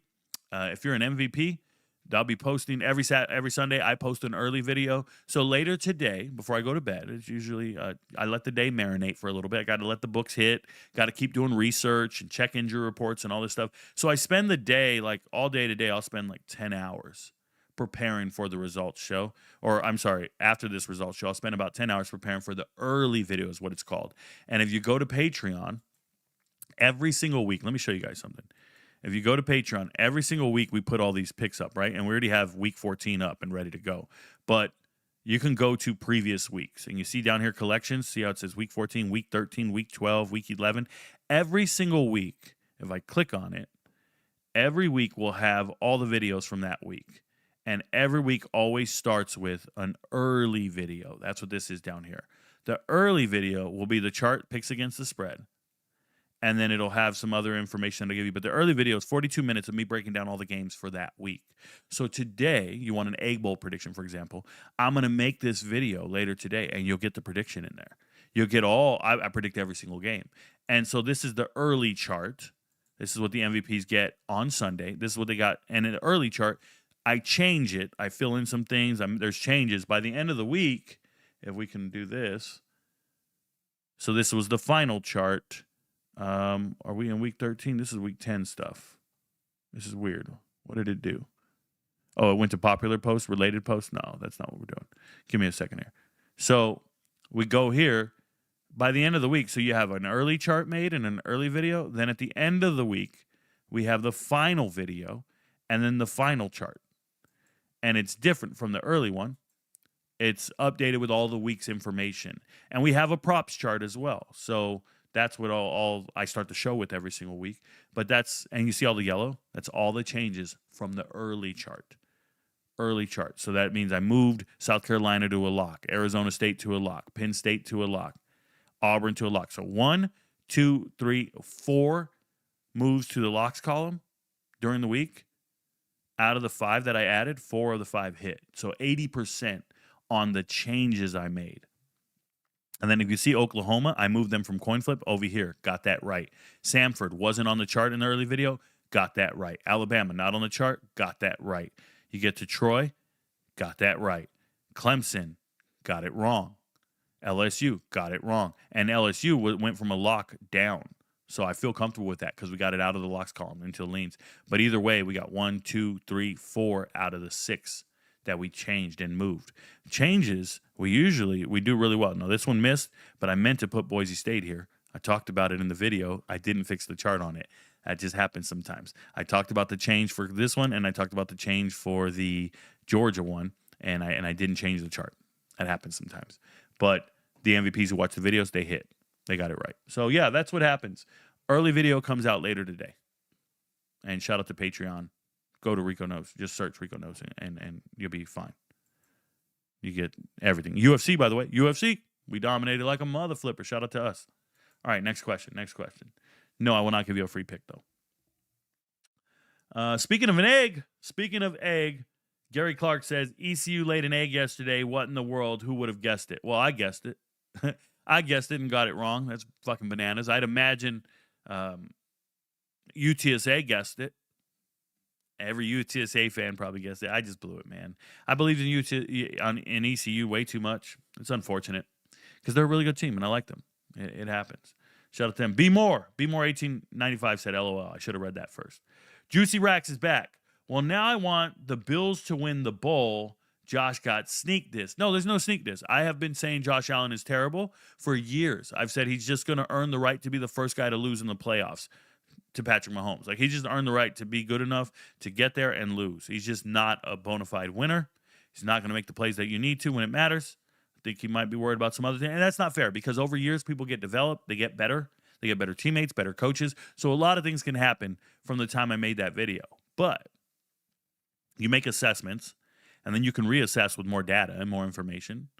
And up to this point, I haven't had to redo that. I haven't had to reassess. Right? I've been accurate from the time we got it. But just be aware that I own that. I stand on that. 10 toes. Some Deion Sanders can never do. 10 toes down for me. Who would ever guess Wisconsin would beat Illinois? Gary Clark. Don't do this, man. Don't rehash. You bringing up old shit doesn't work for me. Last night, we went to a potluck here in the country club. And we were sitting down and we were eating food. And we were at this potluck. Everybody had to bring their own food. Shout out to Kim. She made dirty rice. Kim's from Louisiana. She can make all kinds of crazy shit. But she made dirty rice. It was delicious. So we put it on the table. It's a bunch of rich people all sitting down eating together.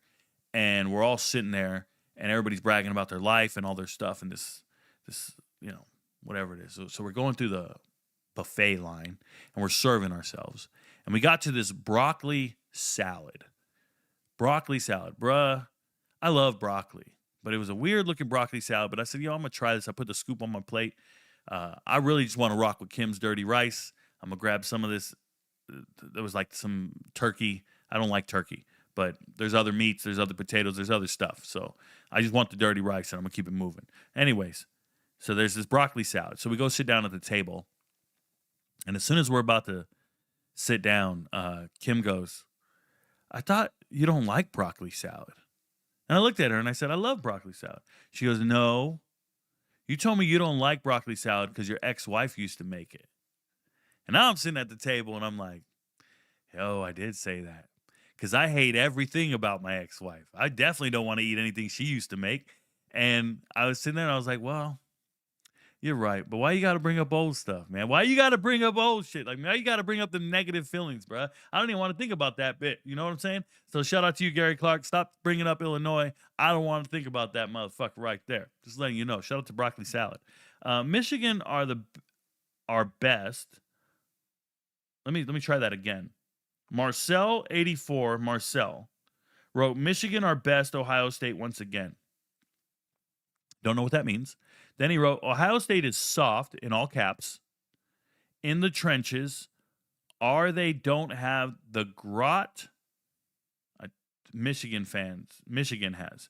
Okay, so I think what he's trying to imply is that Ohio State is soft. They don't have the grit that Michigan has.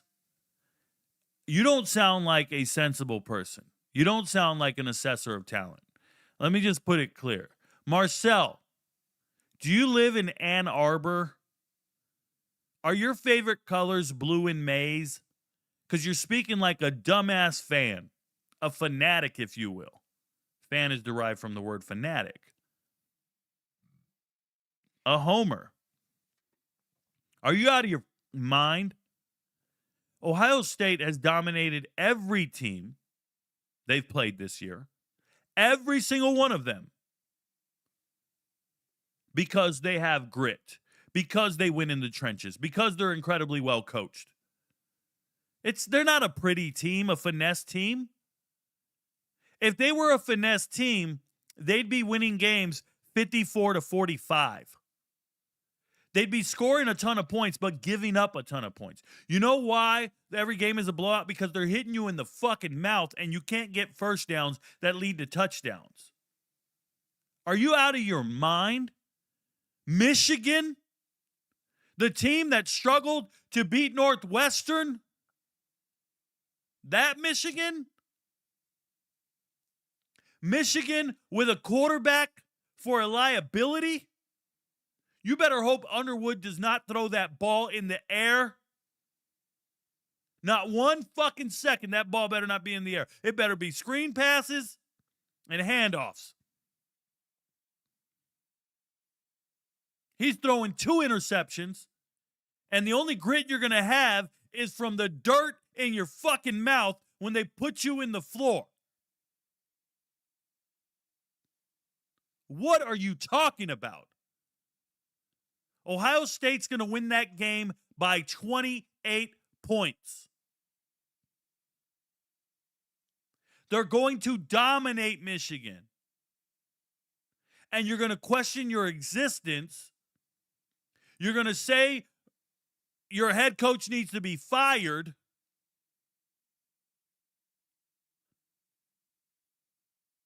Fucking embarrassing.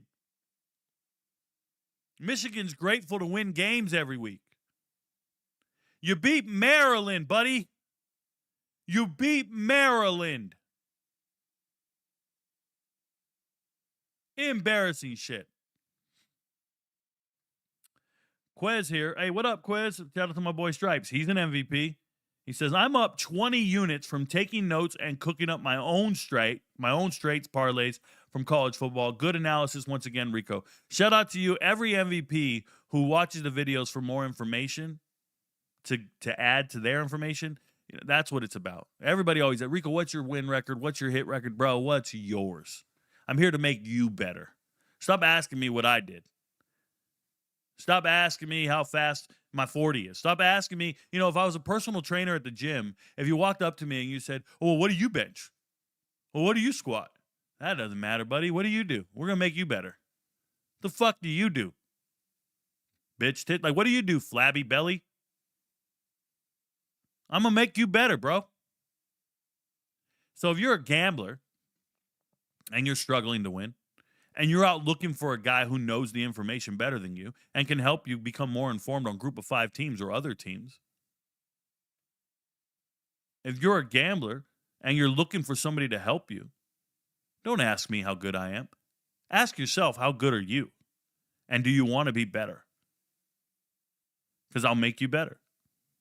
And if I don't make you better, it's because you're not very good at what you do.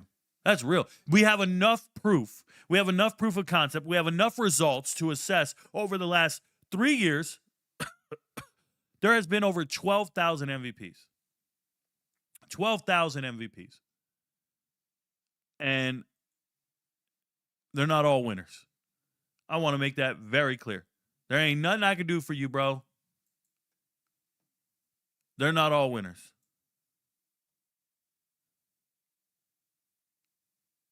I can show you right here. In the last, and this is all-time memberships, new members, 15,000 members on the Patreon. 15,000, 3,000 have canceled. All time. Of those 15,000, 9,000 are losers. Bona fide losers. Don't have a clue what they're doing.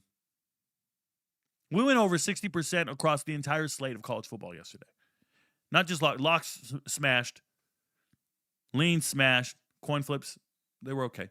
Coin flips are tough. Went over 60% on the entire slate. And 8 people quit being MVPs yesterday. Went 100% on UFC locks, 100% on UFC parlays, and 8 people quit being UFCs yesterday, or MVPs yesterday. You know why? The same reason a woman divorces a good man. You ever seen those women online? Oh, well, he pays all the bills. He works hard. He's okay. He's this, that. He's just boring. He's just not the guy for me. I want some excitement in my life. All right. Get a divorce. Go chase that excitement. But just remember, that motherfucker works at Jiffy Lube. You can blow your back out. But he's not trying to pay your hospital bills when you're 60. Because you don't have any health care. Oh, I'll pay for my own stuff. I'll do my own thing. Okay. And that's my point. It's like, we do well. We do good. We do amazing at UFC. We do good at football. We do this. We do that. And they'll still be like, wow, I didn't hit my 8-leg parlay. I'm out of here. Those people suck at life. They make poor decisions everywhere. Seriously. I know a woman. I know a woman in this world has a perfectly good car. She trades it in every year or two to get a better car, to get a newer car. You know what she does, though? She just rolls over the negative equity. She just rolls over the debt into the car. Now, all of a sudden, you've got a car payment that just ridiculous. Ridiculous. Driving a Corolla, $900 a month. That type of shit. Like, what the fuck are you doing? What are you doing? It's decision making. Some of you guys are maxing out credit cards to gamble. It's fucking gross. It's entertainment, bro. What's your entertainment budget? Put it in an envelope. Shout out to David Ramsey. Put it in an envelope, bro. What's your entertainment budget? Win, lose, or draw, what's your budget? That's what we call it, a bankroll. I lose. You know what I'm doing today, guys? I'm not here to brag. I'm here to tell you the truth. Today, when I get off this live stream, I'm donating $5,000 to a youth football team that's headed to nationals. And I'm going to take a week off from work. December, I forget what it is. I got the dates. And I'm taking Kim down to Naples. And we're going to go watch that team play. That's what we're going to go do. We're going to go watch a youth football team from North Carolina play for the national championship for 3 days. And we're going to go hang out and support those kids. And that's the second youth football team I have donated my money to this year. That's what I'm doing. Or I could have put $5,000 on Penn State yesterday.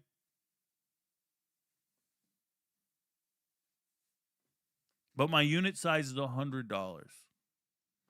Because I'll never overextend myself, because I will only bet something insignificant. I need you guys to understand that. Only bet what you can handle. Only lose what you can lose. Only bet what you can lose.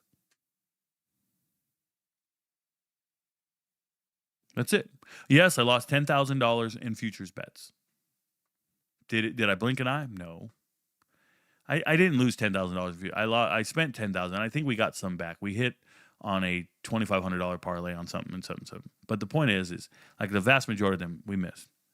And I sat down and I thought about it. And I went, oh, okay. Anyways, what's for dinner? And that's the type of attitude you need to have if you're betting an insignificant amount of money. Like, it shouldn't make or break you. This is entertainment. It shouldn't make or break you. You shouldn't be doing that. Some of you guys are overextending yourselves to a point where it's crazy. And I hope you win. But if you don't, I don't understand it. Sometimes I see a bet and I'll be like, yo, that guy bet $500 on a MAC football game on a weekday? What's he do for a living? Besides make poor decisions. I'm glad you got it right. I got someone up here that says, you don't bet because you don't know none. I actually don't gamble every day because I live in a state that it's not legal to gamble. So we have to travel to gamble because we have houses in other states. We have to go to a state that allows us to gamble, which is what we do because we don't break the law. But I also don't feel the urge to gamble every day because I'm not an addict. I'm not a gambler. I'm an analyst. When I'm doing my analysis, if I see an advantage, if I see a particular situation that I think is highly advantageous to me and my family, then I will go and make the bet. And it'll be a significant bet. I make about 5 or 6 of those a year. And everything else is just spare change that we're throwing around. It's not a big deal. It's not a big deal. It shouldn't make or break you. You know, when I was a kid, we used to go to my grandmother's. And my dad would always play cards with all his brothers and sisters. They would play these games I'd never heard of. They played one game called Chion, which is like a crybaby. They used to play games, Hold'em, 7-card stud, Follow the Queen, like a bunch of different types of card games. We'd all rotate different games. And they would all sit there and play cards all night. And we all learned how to play cards. I'm a very accomplished poker player. We learned at a young age. These guys are playing. And they would be throwing pennies into the center pot. But the pennies represented like a quarter, I think, or something to that effect. So at the end of the night, people were making money. If you had a really good night, you might have walked away with $50 on a Saturday. And they've been playing for 6-7 hours. If you had a bad night, you lost 10 or 20 bucks. And that was it. The fun of it was being competitive. The fun of it was the entertainment, listening to music, playing the cards, doing your thing. The fun of it was growing up as a kid, watching it, and then eventually becoming old enough to sit at that table, learning the cards, then having your own money, then saying, oh, I want to play, and now I want to do it. The fun of it was growing and learning in that culture. But nobody was in there losing everything. This ain't the movies, bro. Nobody's in there suicidal because of what they lost. And people lose sight of that when they overextend themselves. When you don't have unit management and you don't have a bankroll. I keep saying bankroll. I hope you guys understand what that means. A bankroll is an allocated sum of money separate from your actual money. Your bankroll is what you set aside that says, okay, if I ever go bust, if I run out of this, I'm done. Not re-up every payday. Oh, I'm going to spend $300 or I'm going to spend this or I'm going to do this. Oh, no. When I get paid, I'm going to put this money on it. No. I personally, I have a self-imposed bankroll. I have $10,000. That enables me to make 100 $100 bets. It's a very purposeful number. It's very deliberate. I put $10,000 every football season, and I say, this is what I'm betting this year. And now how are we going to apply it? And I can make 100 bets. That's why we say a unit is 1% of your bankroll. I put 100 units out there. I can put 100 bets out on any given week. No problem. I don't dig into anything else. It doesn't impact my bank accounts. It doesn't impact anything. It's over here on the side. And that's why I don't lose any sleep over it. It's already been allocated. It's not coming out of anything. It's there.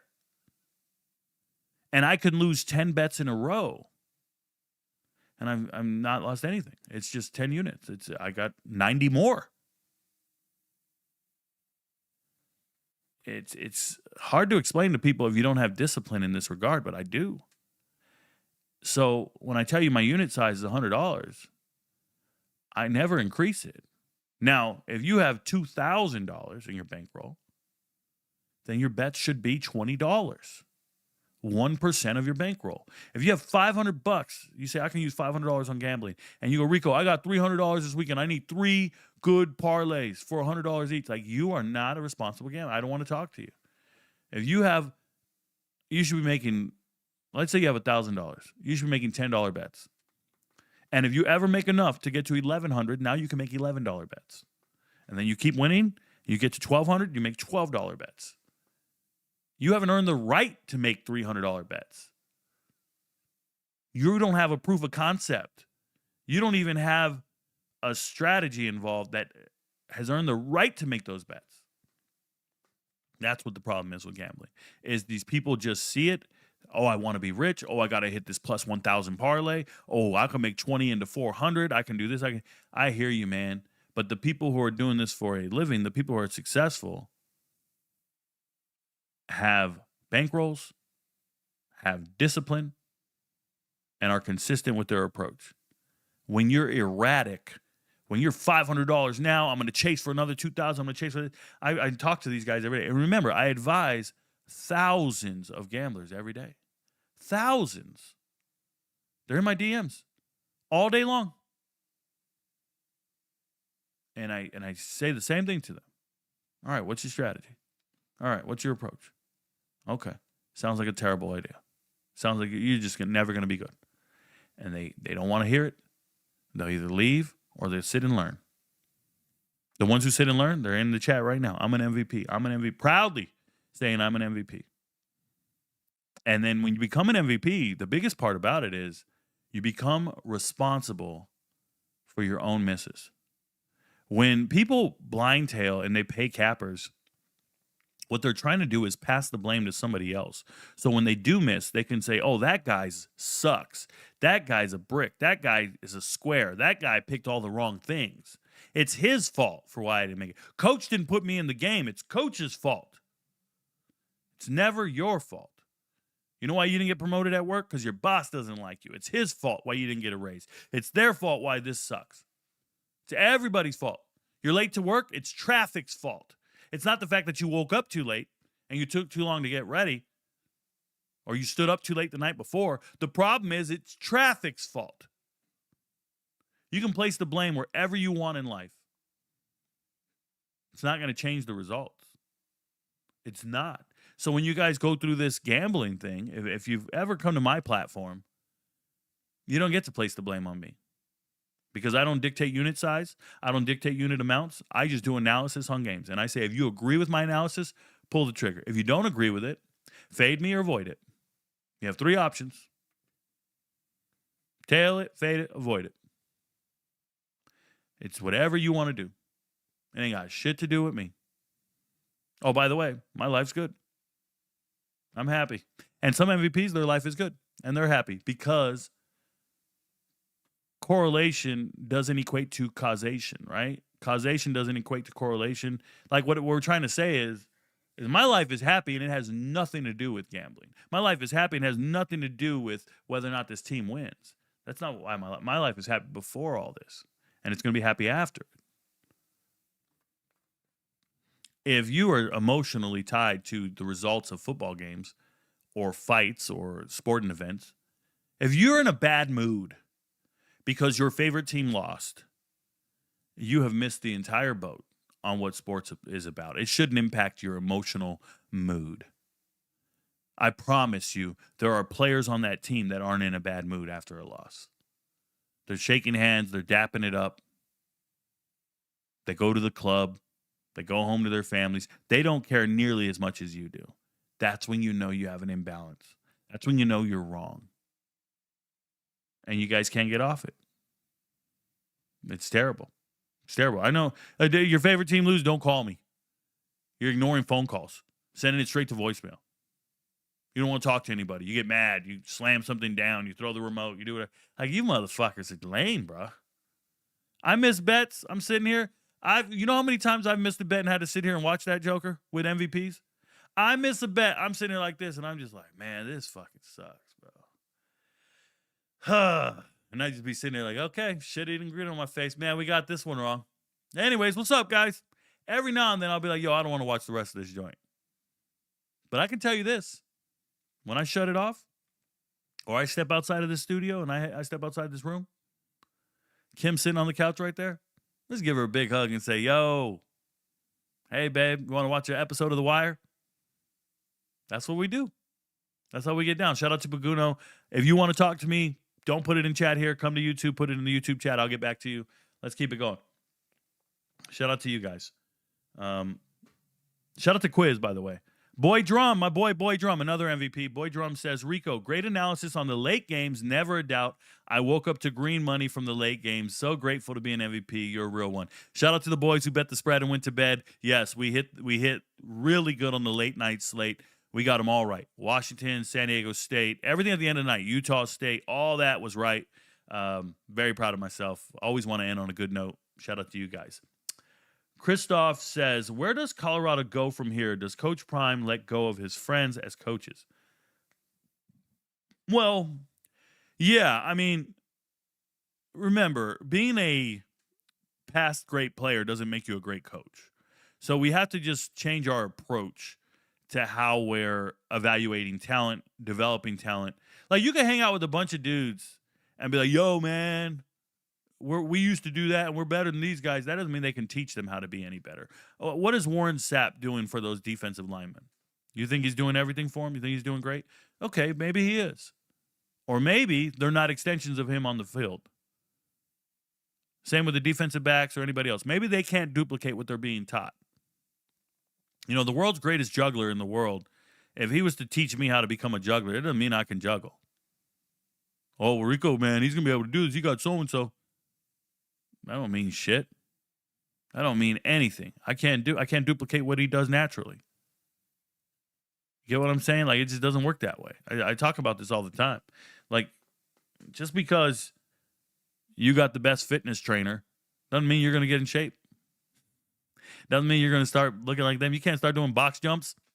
You're not built for that shit. I think the Colorado, where do they go from here? In all honesty, I think the experiment is over.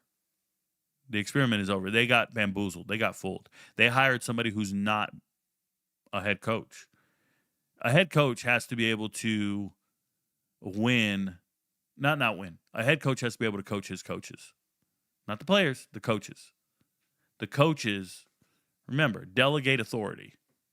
I don't know if you guys are aware of this, but delegating authority is the most efficient way to become great. It's called the spider versus the starfish. Spider-starfish thingy. Yeah, delegated authority, or I guess segmented authority, or distributed authority, just external authority. In other words, Coach Prime needs to sit in his office and empower positions coaches and coordinators, which he probably does. But the part that's not being done is he has to teach them. This is why Nick Saban was the greatest coach of all time. Every time he lost a coordinator and he lost a particular person, he could hire anyone and teach them his standard and teach them how to operate under his guidance. But if you've never been an offensive coordinator, you've never been a defensive coordinator, you've never been a positions coach, you can't teach them. I want you to think of all the coaches right now that are struggling in college football. The ones who are struggling immensely, that either lost a coordinator that they couldn't replace and they couldn't teach the next coordinator, or they have a very one-sided approach and they don't know how to address the other side of the ball. Give an example. USC.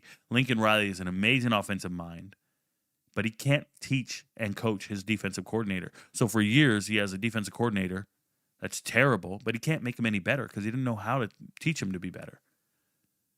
Kenny Burns, running backs coach, Kent State. Never been an offense coordinator, never been a defense coordinator. Now he's the head coach. Doesn't have a clue how to fix anything because he's never had that time in the coaching tree to learn. What's happening at Syracuse right now? Fran Brown's an amazing defensive backs coach, probably a really good recruiter, very charismatic, but he can't fix the offense because he's never been that coach before. He's never been an offensive coordinator, never been this. So when you find coaches who have come up the tree and put the time in, they tend to excel and exceed better than others. Del McGee, great coach, leave Georgia. Running backs coach, again, another running backs coach. You give him the head coaching job, he can't coach his offense and defensive coordinators. Can recruit your ass off, can talk very charismatically in press conferences, but then we have this other part. And I'm not saying everybody's going to fail, and I'm not saying they're all supposed to fail. Deshaun Foster, UCLA. Great running back, good NFL guy, all this stuff. Never been an offensive coordinator, never had to coach coordinators. These coaches are struggling at coaching their own coaches. And then when you fix those coaches and get them right and make them good, if they're successful, they leave you, and now you got to do it again. And that's what made Dabo Swinney and Nick Saban so great and Kirby Smart so great, is they were able to coach their new coaches and coach the coaches. That's what matters. So when you start looking at teams that are struggling at the collegiate level, a lot of it has to do with the fact that they might not have the template for the gray space on the calendar for the offseason. I say it all the time. There are 2,000 hours in a season or more. I'm going to say 2,000 hours of preparation for every season. What are you doing in those 2,000 hours is really important. The game is the game. We got it. But did you prepare for that game. I'll give you an example. This week, Tulsa played against Army. I'd imagine Tulsa did not start preparing for Army this week. They spent 2 to 3 weeks in the summer. Their defense and offensive analysts studied Army tendencies, Army's approach, Army schemes, Army's formations. They did it months ago, and they deep dived it, and they had it ready to go. And they probably put in a package during the fall and talked about it, and then they rehashed it this week. The preparation, you got to put in weeks and months of scouting on teams in different pockets of the year. And you got to work on that goal line, and that it's not like high school where you show up and you practice that 1 week for that one team, and you got 2 days of scout team, and you saw what their formations were, and you watch some tape, and then you go play. That's not how it is at the collegiate level. You've got the entire offseason to prepare.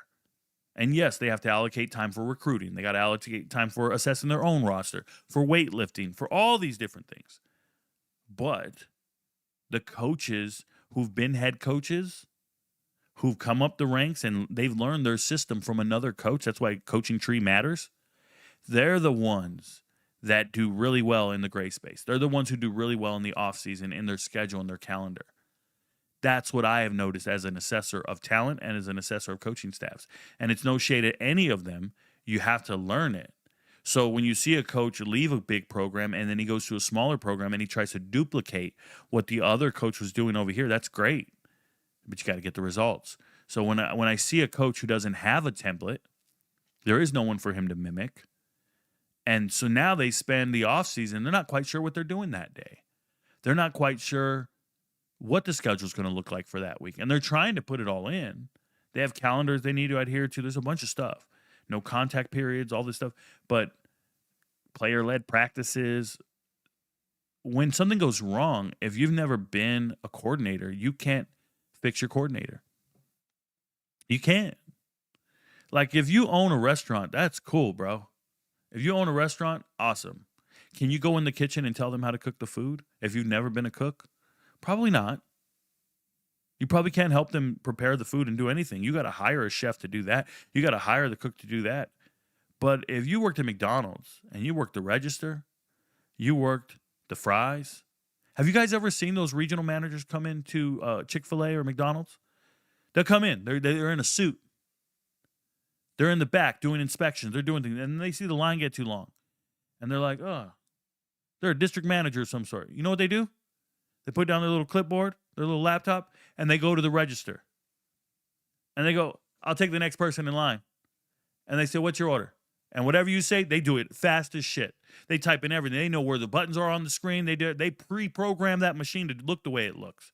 They used to do that joint for 10 years before they moved up. And they can just do it all off muscle memory and make it happen. And they'll knock out about 5 people in the line, and then they'll get back to doing what they were doing. And you look at them and you just go, yo, they got that shit down. That person knows how to run this whole place. Being on the register is nothing to them. So when you look at college football, I want you to think of those coaches that don't have any inkling and any clue how to improve their staff. All they can do is fire a guy, hire another guy, and hope that the guy they hired comes in with his gray space and his calendar and his plan. So that's why you go hire an offensive coordinator with 20 years experience. Because he's been doing that 20-year calendar and he knows how to do it. And you're awesome. And then you go, yeah, I got a guy. But if you hire somebody from the NFL, you don't have a clue. He comes down and he has to learn all the rules and when this can happen and when this can't happen. He doesn't have a clue about the calendar. He doesn't understand about it. And you're supposed to teach him and you don't have a clue. And then you go hire a running backs coach who was a former NFL great and he doesn't have a clue. And now everybody's got to learn on the job face first, but nobody's giving you time to learn face first because they want results now. If the Colorado staff stayed in continuity for the next 5 years, they would eventually learn the calendar and preparation and get those 2,000 hours done right. This is why James Franklin's so amazing.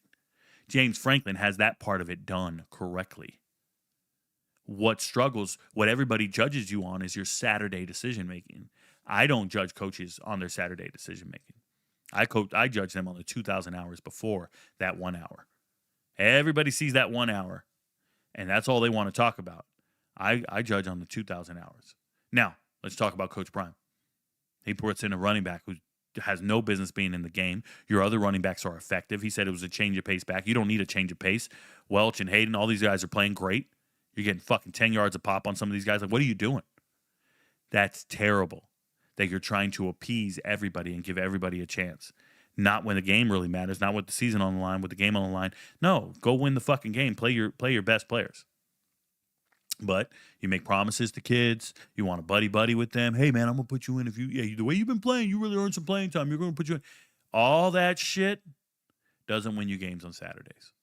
No, it wins you over locker room guys. It gets people to believe in you. Nobody will say anything negative about the coach. The players will say nothing negative about their coach. They won't question any of the decision making. And then you go to the press conference and he'll have your back. He'll take the blame for it. Even if it wasn't his call, he'll take the blame for it. All that's noble shit. That's fine. Results are results. And we're in a results-oriented business. So where does Colorado go from here? I think you go hire real coaches. Real coaches. Not feel-good stories, none of that shit. Hire real coaches.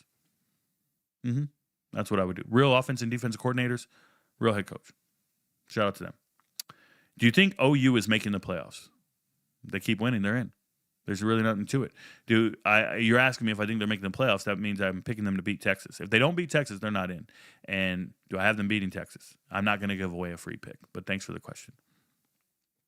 Ohio State is going to cook Michigan, and people like Dave Portnoy is going to sit there and look stupid like they always do. Shout out to my boy, the kid up in this joint. No, listen to me.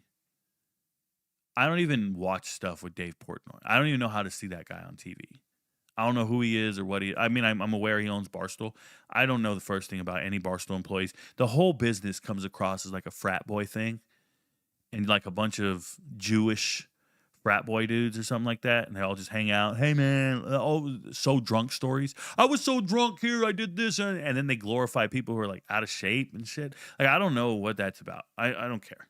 It doesn't move me. I couldn't tell you. He's a Michigan fan. Doesn't matter to me. Doesn't matter to me. All that TV stuff, those people don't. They're not really in it. They're not here. They're not entrenched. I'm not with them.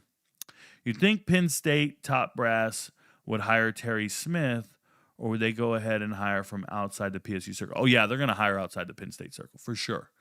So what you don't do is, I know Penn State fans want to keep it in-house and all this stuff, and they're trying to, you don't go fire James Franklin and then hire somebody from his staff.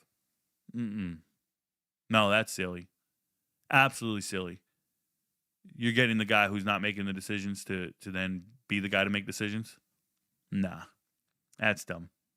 Well, they regret that horrifically. Do you think JMU has any real chance to win a college football playoff game they're getting? Yeah. I mean, if you're playing in the game, you got a chance to win it. 100%. Everybody's got a chance. Now, what to what degree? That's a whole nother conversation. But yeah, man, they got a chance if they're playing in the game for sure. There's nothing wrong with teams playing in the game and making it happen. Hey, thanks for hanging out with me, guys. MVPs, I appreciate all of you. Shout out to you. If you're not an MVP, you ain't shit to me. Your friends don't know, but Rico knows. Remember, last message of the day. Don't fake it till you make it. Okay, I want to say this to everybody out there. Don't fake it till you make it. I use this phrase all the time, and that is be it till they see it. Be it till they see it, meaning just keep grinding, keep being great until everybody notices, until everybody pays attention and respects you. All right? Stay up, y'all. I'll catch you guys on the flip side. MVPs, I'll see you in the early video later today. I'm going to do some more research today. I got to donate that money, and I got to make it happen. All right? Y'all stay up now. Go on.